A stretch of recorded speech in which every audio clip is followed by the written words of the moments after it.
Sweet dreams till sunbeams find you. Sweet dreams that leave all worries behind you. But in your dreams, whatever they be, dream a little dream of me. Good morning. You are listening to KSQD Santa Cruz, KSQD 90.7 FM, streaming live at ksqd.org. I am Catherine Bell, and this is The Dream Journal, a weekly show where we explore the healing powers of your nighttime dreams through conversations with dream experts and with you.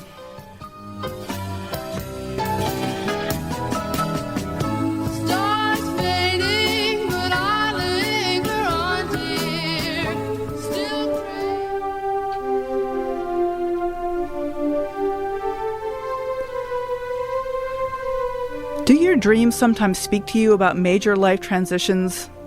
Today we have on the show Gestalt practitioner George Leute, and also the relationship between spiritual exercises and dream recall. Today's music is called Isla Flora, Island of the Flowers, created new today by Rick Kleffel, as every week. In fact, I love this music. You can get it online at narrativespecies.com. If you click around, there'll be listening music you can click on. I listen to this music whenever I'm writing. It's great for conversation, background music, and it's a distinctive feature of the Dream Journal. This is Catherine Bell of Experiential Dream Work, and welcome to the Dream Journal. The Dream Journal is also a podcast, so you can look for that in all of your regular podcast places, or go to the KSQD website at ksqd.org/the-dream-journal. We are a community radio station, and you're welcome to donate. We couldn't be here if you weren't there. ksqd.org, and tell them the Dream Journal sent you. Starting with my personal dream work. Oh my goodness. Okay, so what came up this morning is a dream about my relationship with my husband. And we have such different ways of doing things. It's really quite comical sometimes. And yet it's perfect. It works out great. And in the dream, we're going on a trip together, and we love to travel. We did a 5-week honeymoon, which was so much fun. And we're heading down maybe toward Death Valley or maybe Tucson or something. And he turns off. Max turns, he's driving, he turns to the right. And I'm like, wait a minute, that's not on the map. I have this paper map. I'm turning it around, trying to figure out where we're going. And he's like, no, this is the way I always go. And so I'm like, how's this going to happen? And then I see he comes out on a road, and suddenly I get it, that his route is going to take us in a way so that the sun is not shining in our eyes. It's going to be like angling directly more east than the route I was looking at. And so there's just something for me here about appreciating our differences, and that we do have vastly different ways of doing things, and that is a good thing. Maybe kind of like widens our footprint a little bit. And you know, I can be very set in my ways and have ideas about how things should be done. And I think this dream is just like a little example or a little reminder, or just like kind of a noticing how I am more willing to let go of those things than I used to be, that I don't have to be the one who decides everything. And it worked out just fine. So, you know, there's a moment where I'm like turning the map around going, where are we going? But I'm like, okay, I'm trusting it's going to work out. And little thing, but, you know, little thing's a big thing. So I'm kind of grateful to this dream to give me a chance to chuckle about some of our differences and how we can support each other, even if we have different ways of doing things. So there will be call-ins during the last 20 minutes of the show, but you're also welcome to send us an email at any time.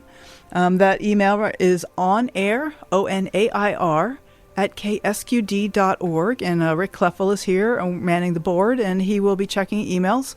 So you can send that on air at ksqd.org. And in about half an hour, we'll be opening up the phone for live call-ins.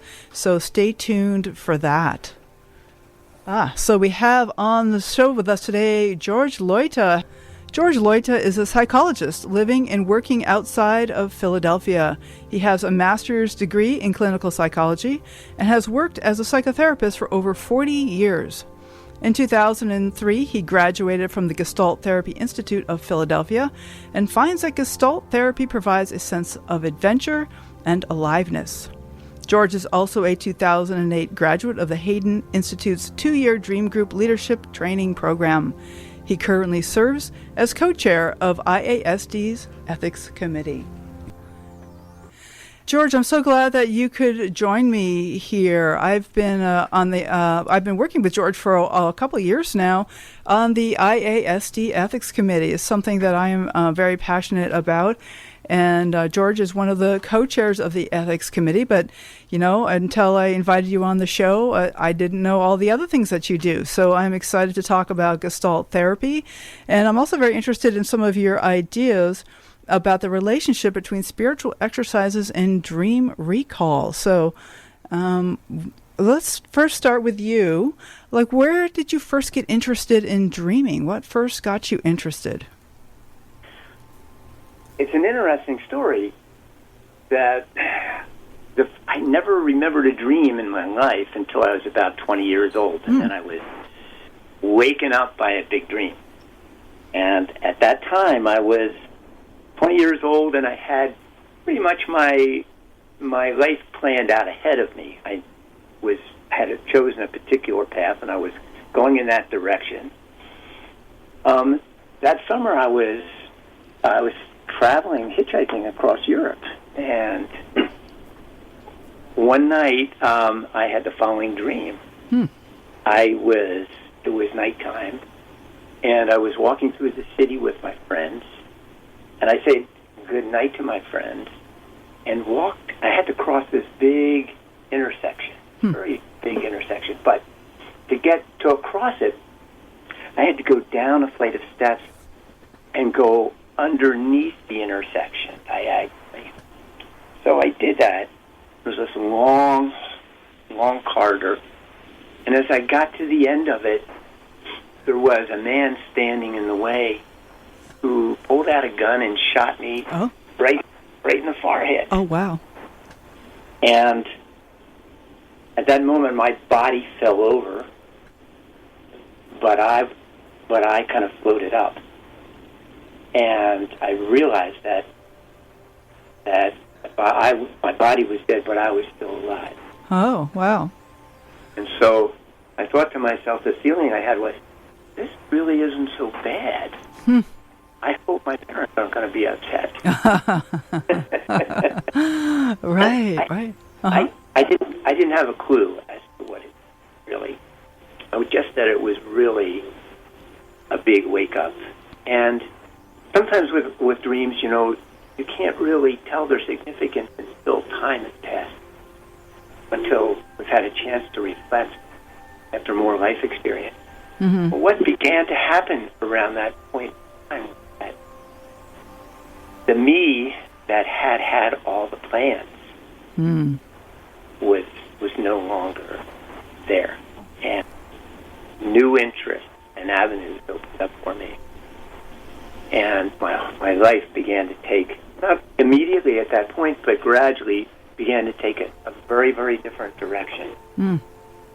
Right. Well, you know, there is a kind of a truism, which is, you know, not, of course, which means it's not always true, but there is like this theme in dream work, which is that death in the dream world is often a sign of deep personal transformation.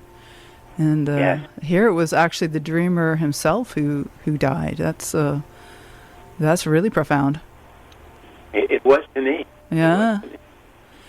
And so that you realized that you had totally changed your goals at that point. Is that what you were saying? You had a plan.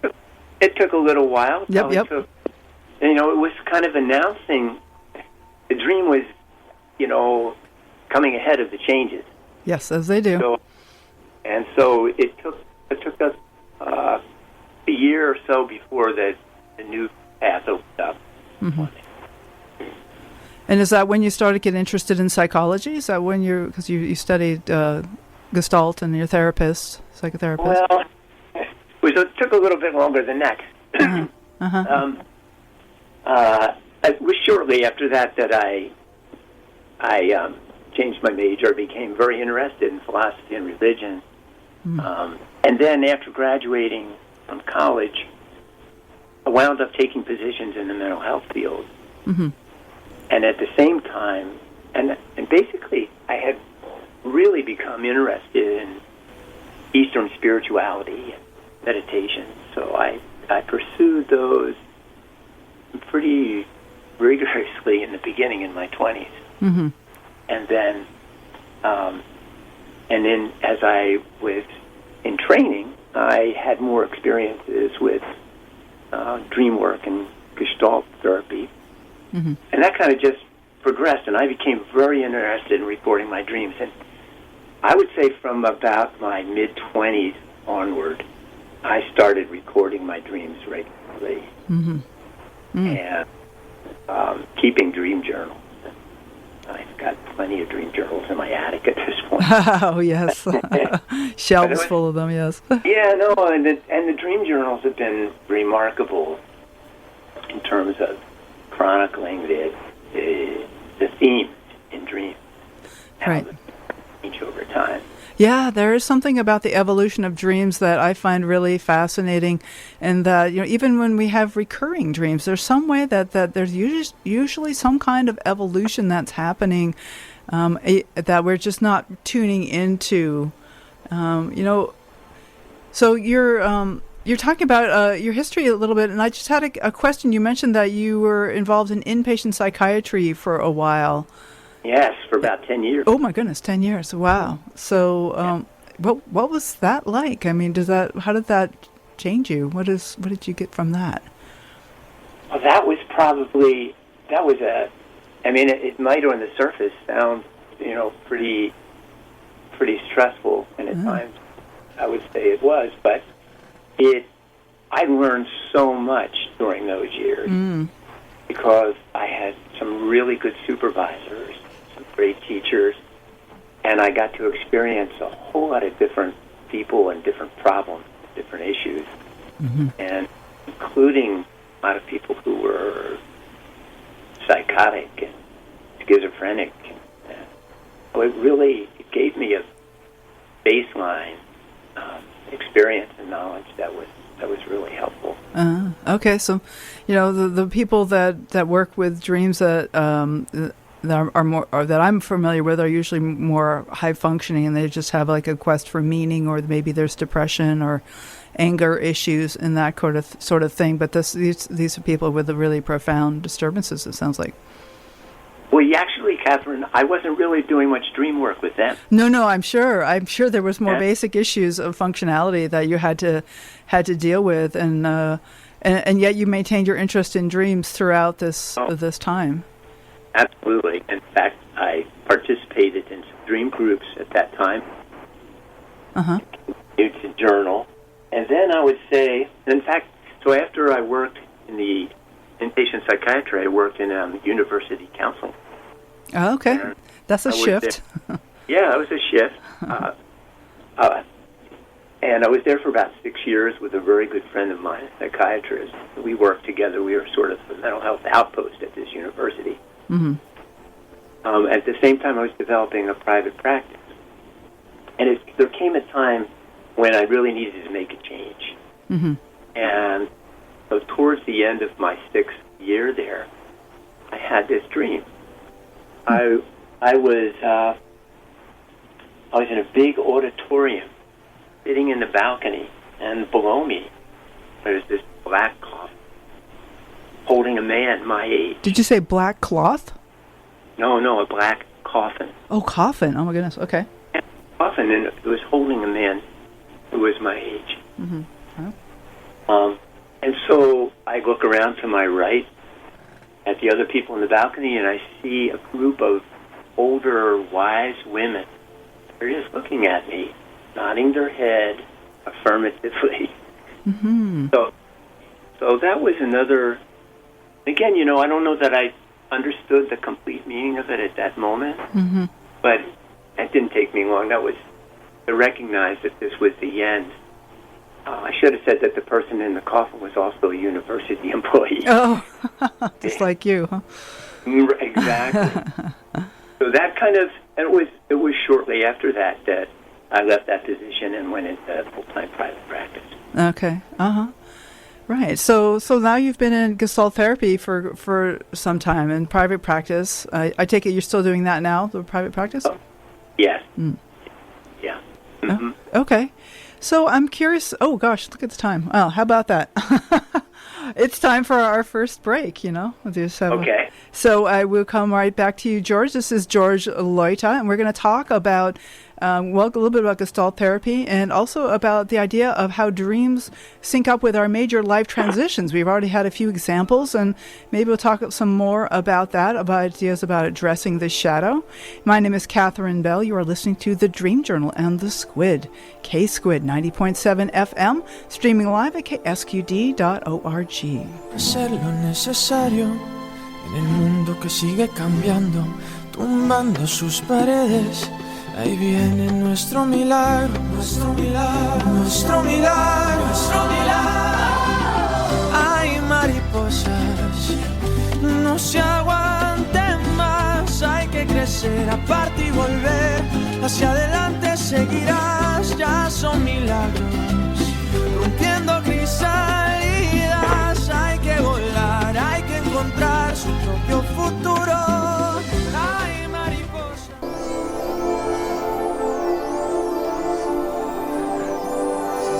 Okay, so this is the Dream Journal. My name is Catherine Bell, and our guest today is George Leute. George, you recommended this song to me, and I actually Googled the wrong song. You wrote "du Orguitas," and I came up with "Dos Orguitas," which is like the Spanish version. And I'm like, exactly. I thought I'd just go with that because I understand that you're of Hispanic heritage, and I want to really respect that. And I was lovely to have some songs with language on the Dream Journal and the show here. And so, I imagine that's been an effect for you throughout your life. Our heritage really affects who we are. I wonder if there's anything you want to say about that. It's not that I'm actually of Hispanic heritage, but my wife is. And Hispanic heritage, and more importantly, Colombian culture is very, very important to me. Dos Oruguitas is a marvelous piece of music from the movie Encanto, right, which came out, and it takes place, an animated movie, but it takes place in Colombia. So the movie is very rich with Colombian culture and language. Those Oruguitas and is even more interesting because those Oruguitas are two caterpillars. Oh, caterpillars. Yeah. The song talks about the transformation of the caterpillars into chrysalis and then into mariposas or butterflies. Mariposas, yes. And it really is a wonderful song about transformation, and that really relates a lot to dream work, doesn't it? Because it sure does. Dreams really are, if we work with our dreams, we are really working with inner transformation. And that's here's a couple things that I really love about the song. Yeah, so true. I mean, you're two examples of dreams that led to your life transitions. They both involve death, and yet in the first one you're shot in the head, and but then you still have consciousness. You're still, even though your body is dead, you're still alive in a certain way. And that reminds me of the chrysalis. That when the caterpillar is in the chrysalis, that it's not alive in the way it was before as a caterpillar, nor is it alive as it will be as a butterfly. And it appears to be dead. It's certainly dormant, but there is huge transformation going on. So don't we go through stages like that? Yeah. Right? Where we're like in a chrysalis, and yes, nothing seems to be happening, right? Yes. We feel closed in. Mm-hmm. So, and basically the song says, hold on just a little longer. You're going to be able to grow apart and fly. Yeah, this has become like a something you can't even conceive of as a caterpillar. How can a caterpillar even really conceive of what it's like to be a butterfly? And I've certainly run into that where I feels like the end of the world, feels like death, like that death in the dream world. And because I don't know what's on the other side. I just don't know what'll happen when I let go of that marriage or change jobs or even just change my relationship to myself. It could be an inner transformation. And that's a really good point, Catherine, because I think to really work with our dreams consciously takes some courage. Yes. Because we have to deal with the interruption, the unknown that are being presented to us. Just like the dream you shared at the top of the hour with your husband wanting to turn right. Right. That's what I call great. That's like an interruption in how we like things to be. Right, exactly. I thought we were going to go left. Yeah, but that's what our dream source does. It brings to us something outside of our conscious mind ideas of how it should be. Right. And to look at that and take that in is part of the work. Absolutely, it is. And there's something, a theory that I read a while ago about how psychedelics works, which I think applies entirely to dreaming as well, which is they call it the rebus method, the relaxed beliefs under psychedelics. I think there's a relaxed beliefs under dreaming as well, the rebud theory perhaps, and that we in the dream state, the prefrontal cortex, our judging self is kind of offline, and things are possible. All kinds of things are possible. And the beliefs that keep us locked in a kind of rigid way are just relaxed. Just during that time we're dreaming, and we get to open up to new ideas, and new possibilities can emerge once we relax our expectations. I think you make a very good point about that. And the other thing I would say about dream recall is that, and this kind of gets into the other topic about spiritual exercises and its relationship to dream recall, that I think that the more we're able to relax or to get ourselves into relaxed space, the more we're likely to remember or have access to it. Therein lies, I think, part of the value in doing some type of spiritual exercises in the evening before you go to bed. What do you recommend, or what have you found helpful? So there's a couple things. Usually, every night, I do some stretching to relax the body. Yoga stretching. But then, before I actually get into bed, I'll do some alternate nostril breathing, and one in particular that I found from Tibetan dream yoga, which has the effect of releasing a lot of the daytime stuff we're carrying around with us. And then I'll follow that maybe with a little bit of meditation. Make sure I've got my dream journal by the side of my bed. Oh, yeah. And, slide into bed and wake up in the morning, and if I haven't remembered something, I'll lay there for a while and invite them to come to return. So it isn't necessarily an incubation, like I'm not asking for something in particular to dream about. It's just opening the door to whatever dreams arise. Is that how that works? Is that what you're saying? Well, that's what I would do most. That's what I do most of the time, although there have been times when I've really tried to incubate a dream based on a certain situation or challenge that I've been working with. And then it's helpful, I think, to write it down, to write the issue down and before you go to sleep. Okay, So you do some incubation as well? A little bit, yeah. Although it's not my most prevalent. Most of the time, I'm just hoping the what is going to be presented to me. Right, because I never know what it is I need. I might have some theories, but basically, I'm just curious to see what unfolds in my sleep. But I love that idea of doing some spiritual practices right before bed, rather than checking your email one more time or something like that, which we all get sucked into doing. Sure, and there's a lot of folks I know that do similar things. And find that it also enhances the recall. In fact, the Tibetan dream yoga that I was referring to it is one of the disciplines. It's one of the 6 Tibetan yogas that are famous. The idea is to become lucid. And so I don't have much experience in that, but I've found that practice has made a big difference in terms of recall. Now But you know what? The other thing I think it does is it establishes an intention. Ah, yes.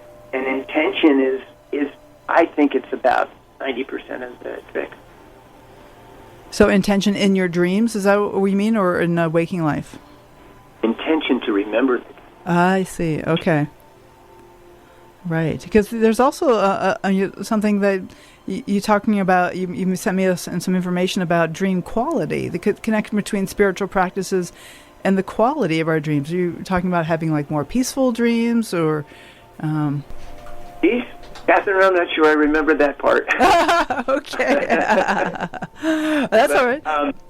But you know, one thing about this Tibetan dream yoga breathing practice, I think it, I don't want to go into too much detail here, but it basically helps to release what the Tibetans call the 3 poisons. Poisons. Right? 3 poisons. Yeah, like aversion or anger, clinging, and ignorance. So this breathing is breath work, the breath work meditation that helps to weaken those forces.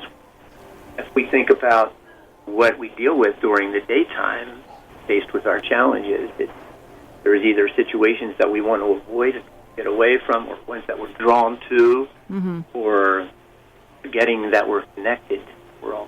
That meditation helps. Right. Kind of remove some of the barriers. So it does, I think, change the quality of the dream. Okay. Yeah. Yeah. Now you also so this you mentioned the 3 poisons, and this brings up for me issues of the shadow, and I wonder if you have any examples about shadow work and what that has been for you, or what you've observed. Sure. Yeah. If you're good game for that one. Oh, of course. So last weekend I had the delightful opportunity to spend the weekend with a men's group that I've been part of for about 10 years, and they're a wonderful group of guys. And dream work is often something that spontaneously comes up in our groups. So I shared a dream that I had in which I was following a friend of mine around who was selling drugs and going from door to door to sell drugs, and I was kind of shadowing him in a way, trying to be protective. And then these were bad hombres that were being sold the drugs, and so one of them kind of feigned a punch at me, and I kind of replied, and responded. But then he was bigger and more powerful, and I was in danger for. I'm sorry, I'm not quite following. So what happened? So our play turned into more aggression. Okay. Okay. With this drug dealer, this guy who was selling drugs. Was buying them. Anyway. Buying drugs. Okay. So what we did, we were able to enact a dream, to create kind of spontaneous dream theater. Right. We assigned I asked different members if they had a certain role, and then they did, and I was able to watch the dream kind of unfold in front of me. And then I was able to step into the dialogue with a drug-buying bully. And we were able to kind of enact in a safe way the confrontation. And so that was very, very helpful because it enabled me to kind of respond in less of a fearful way, more of an empowered way. So if I think about this other person, that's definitely a shadow figure, right? It's a part of me thinking here that in the Gestalt Therapy perspective, every part of the dream is a part of the dreamer. Right, which is this is a very key part of Gestalt therapy. So every part of the dream is a part of the dreamer.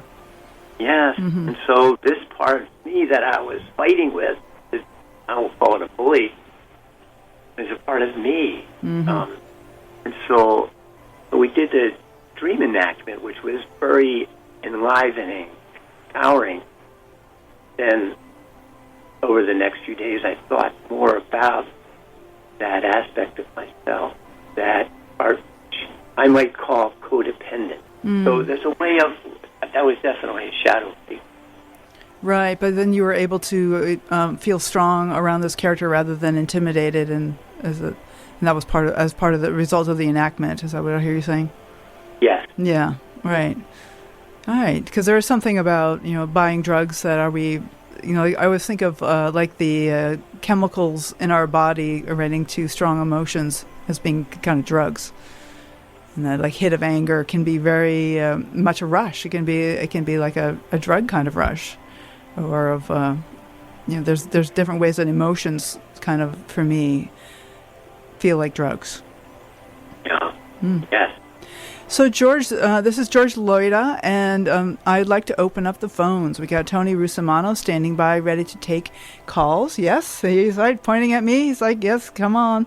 Let's give him a call, and you're welcome to call in with a question or to share a dream. The number is 831-900-5773.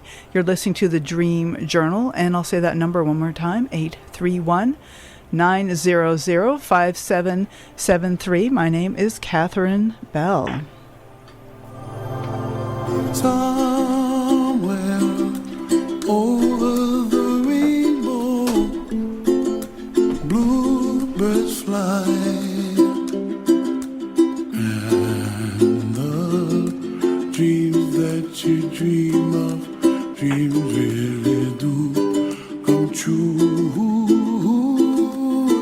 Ooh, someday wish upon a star, wake up where the clouds are.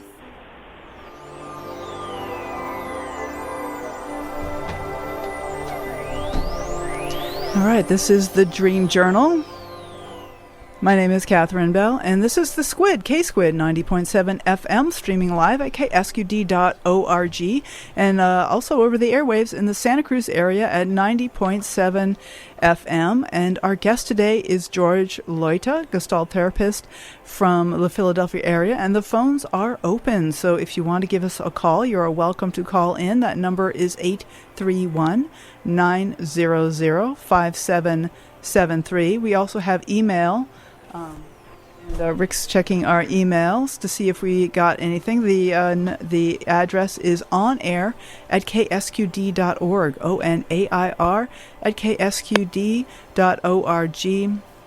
and that number again, 831-900-5773. So here we are with George Leute. So one of the things that I was curious to talk to you about, George, is the Haden Dream Leadership Training Program that we had last week. Chris Thomas, a gentleman who is a current member, a current student in that program, and that's something that you did some time ago. And is that only for people who are psychotherapists and are like going to be full-time practitioners, or is this something that you can do if you just want to have your own group, or even if you're curious about your own dreams? What was that for? Yeah, definitely it's open to anybody. It's definitely open to anybody who's interested in working their dreams and who wants to be a dream group leader. So there's probably a minority of people who are therapists. And then, so it's there. You'll find a lot of artists. You'll find a lot of people who are spiritual practitioners. There's a lot of people who lead church groups who attend these trainings. And So one of the things that I know that they teach, and it's something that's near and dear to your heart and my heart as well, is ethical dream sharing. It's something I've been talking a lot about the last few months, and something that I think is something that's really worth thinking about, and that there's kind of this kind of Freudian hangover that we have where we want to find somebody who says this is what your dream means, and yet that's not the healthiest way to explore a dream. I wonder if you want to talk a little bit about ethical dream sharing and how that how that's been important in your life. I think it's very important. I think what we want to do is we want to respect the dreamer as to having the final word on whatever meaning is ascribed to his or her dream. We want to respect the dreamer's dignity and integrity, and let them be the decision maker regarding the significance. Right. And so that's a big part of the Haden Dream Group leader training. And the dream groups are set up with an emphasis on safety and respect, using variations of projected group dream work for the most part. Right.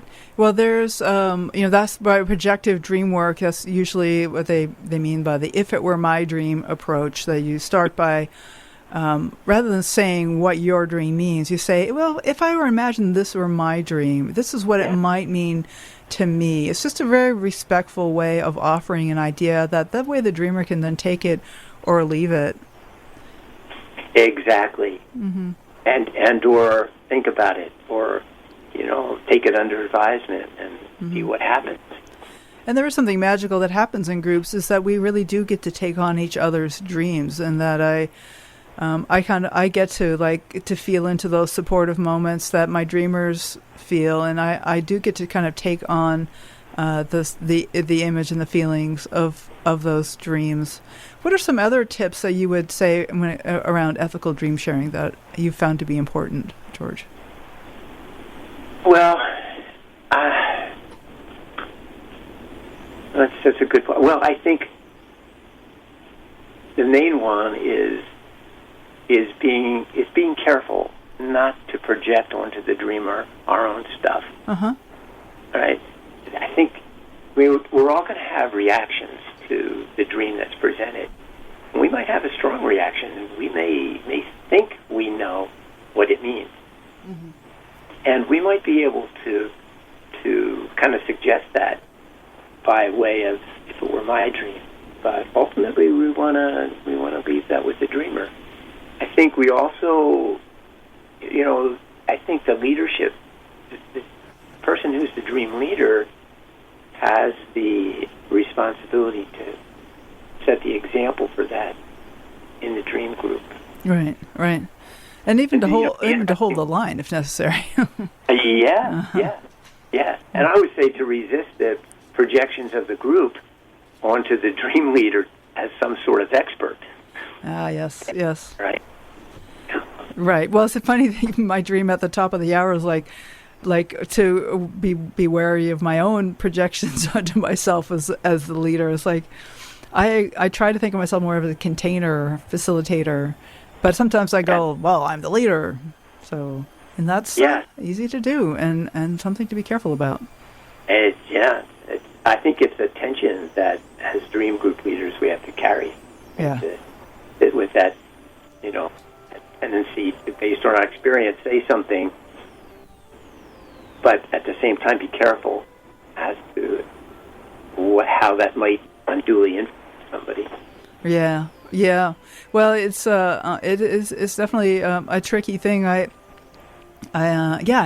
just like one of the things I sometimes do is I'll offer two different ideas at the same moment. Like, for one thing is like, well, this person could be someone who's really helping me, but he's in disguise, or it could be someone who's really not that good for me, and just to see which one the dreamer resonates with. Getting back to Gestalt Therapy for a moment, please. What has been so important, in my opinion, about Gestalt Therapy is the emphasis on discovery rather than interpretation. Well, say more about that. What do you mean, discovery? Well, for example, in the encounter I was describing a few minutes earlier, the dream that I shared with my friends last weekend, that enactment, that embodied dream,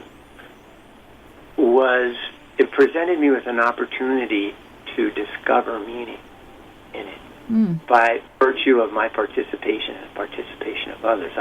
Nobody said, "I think this is what your dream is," but in that atmosphere, it's open for self-discovery. So just by enacting the dream, that you discovered something which maybe it would be hard to put into words even, that was helpful without having to say, well, X means Y, Yes. Uh-huh. Yeah. Yes, exactly.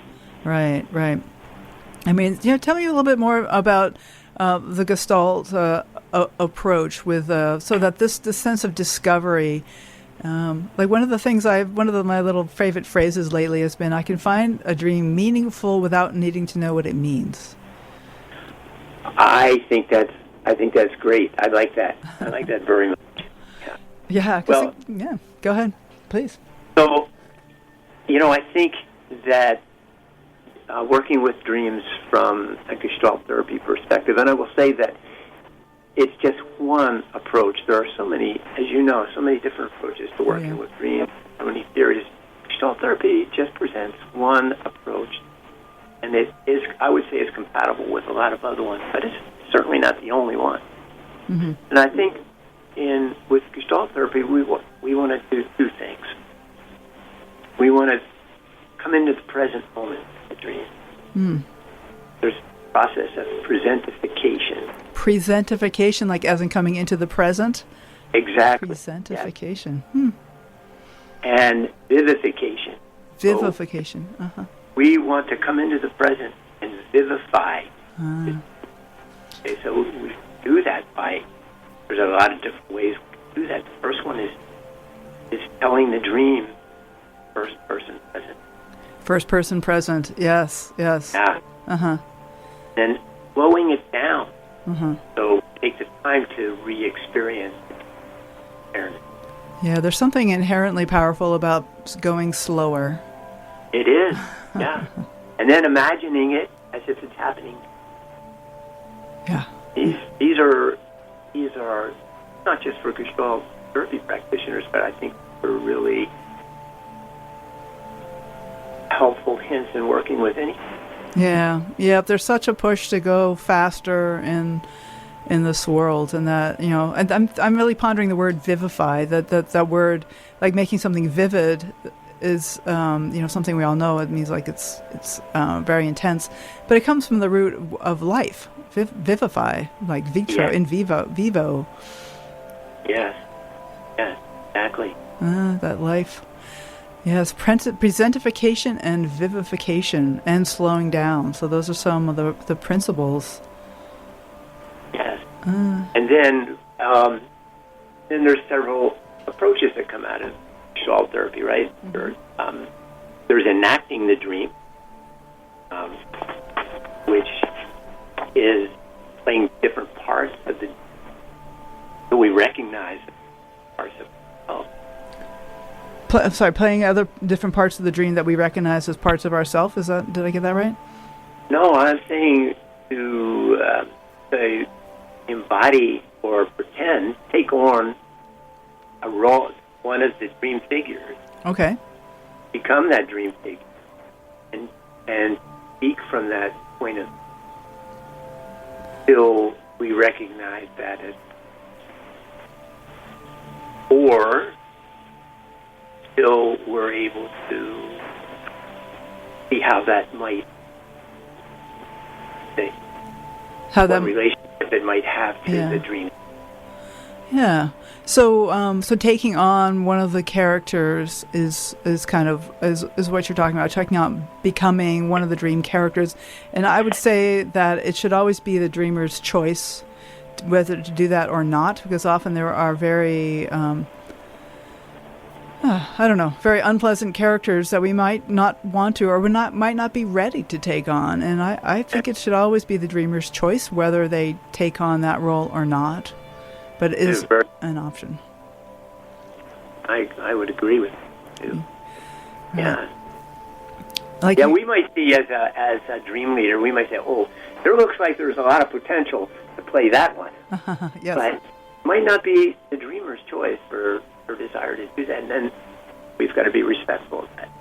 Dreamer's choice. That's one of the mantras of the groups that I'm in. That it was always the dreamer's choice. They get to decide what the dream means, whether they want to continue sharing or if they're done, and they get to decide if they want to play certain roles. It's always the dreamer's choice. Exactly. Yeah. Yeah, one of the things I see about dreaming is that it has a way of enhancing the intuition of the dreamer, and I always encourage that in my dreamers, is to notice their intuitive hits and to trust that, even if it doesn't make sense.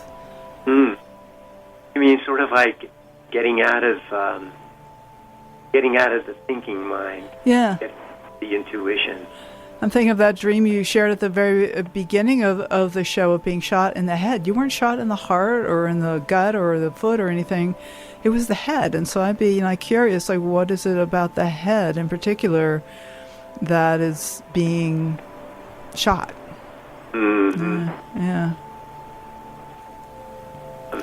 And, for me, that's sometimes my brain overrides my intuition. Of course, intuition, who knows where it comes from, if it's from the brain but I often think of it as like a gut feeling or an intuition, a kind of a body base. Ooh, I just didn't feel right or something. That intuition often has a very body-based sense for me. I can't feel, I don't know, it's more of a feeling than anything else. Yeah, or a sensing. Sensing, exactly. So maybe by shutting my brain off, I get to sense a little more what my intuition is telling me. Oh, okay. And so like getting shot in the head, right? That's going to shut off your thinking process. Yeah, well, that's what got me thinking about that. Thinking about not thinking. Yeah. So, George, I'm wondering what else you want to cover. We're getting near the end here, and is there any other particular topics that you wanted to address, and then we'll go. One of the things. Well, there's a couple other topics, but I don't think we have time for them. But I would say, speaking as an older, that one of the aspects of dreaming for me, well into the second half of life, the presence of anima figures. And I'm sorry, did you cut out? I'm not sure if you cut out for a second there. Dreaming in the second half of life, then? I was saying that one of the frequent themes in my own life and in the life of many men is the presence of anima figures in our dreams. Anima figures, like that would be like the female. It would be the female figure who is appearing in our dream. And what I have come to learn over a long period of time is that these anima figures represent, they're thought of as guides to the unconscious, presenting us with trying to steer us, I might say, or present issues that will further our own growth situation, but which might not be in accord with our conscious. Well, do you have an example about that? Well, I had one recently. I've got tons of examples, but one of them I had recently was short dream. There was I was meeting with this woman who was a nurse, first kid, and they said to me, George, we need you to do a little bit more work. And we've been paying you, but you haven't been we haven't been really putting in all that much work. Huh. And so we want you to work a couple extra afternoons or a weekend day for us. In my head, I'm thinking, wait a second. I don't even remember getting paid. I was getting paid. And so it felt disquieting to me because I'm in my waking life, I'm working very, very hard. I'm very busy right now. Mm-hmm. And so the idea of working more is what I don't feel like working more. Yeah. So, but then I was thinking, okay, well, what am I? Maybe it's a different kind of work. See. These are anima figures. Maybe they're saying, hey, you need to put in a little bit of time in your inner work. Okay. Mm-hmm. Maybe you're putting too much time in or outer work. Maybe that one resonated with me when I thought. Thank you. Yes. I love that. Putting more time into inner work. So, George Leute, Leute, how can folks get in touch with you in case they want to do some Gestalt therapy or if they have more questions? They can reach me at my email address, which is gleute@gmail.com. Okay, gleute.com. Thank you. And do you have any final words for our listeners? Any thoughts or encouragements that you would like to end with? I would say my encouragement would be remember your dream, record your dreams, reflect your dreams, keep a dream journal. Okay, that's good. See where that leads you. See where it leads you. See where it leads. Thank you so much, George. This has been a delight to have you on the show. My pleasure, Catherine. All right, I'll talk to you soon. Okay, bye-bye. Bye now. So next week we will have as our guest Eric Wargo. We will talk about his new book, Precognitive Dreamwork and the Long Self. The Dream Journal gets quantum. Don't miss it. You can listen to the live broadcast next week at 10 a.m. or catch the podcast replay, which as always will be released on the Monday following the show. Well, I am Catherine Bell, and this has been the Dream Journal. Thanks for listening. You can find out more about my dream coaching practice at experientialdreamwork.com, or you can email me at catherine@ksqd.org. That's KATHERINE at ksqd.org. If you have a dream you're curious about, please contact me to sign up for a free introductory dream consultation. Thank you to people who've left reviews on Apple Podcasts. I'm glad you're enjoying the show. Be sure to leave your own 5-star rating and review as well. I'd like to thank Rick Kleffel, Tony Russamano, Eva Malady, and all the donors to KSQD. When you wake up tomorrow morning, take a minute to look within. Do you remember a dream? Write it down and bring it to the next Dream Journal. I am Catherine Bell, and you're listening to KSQD Santa Cruz.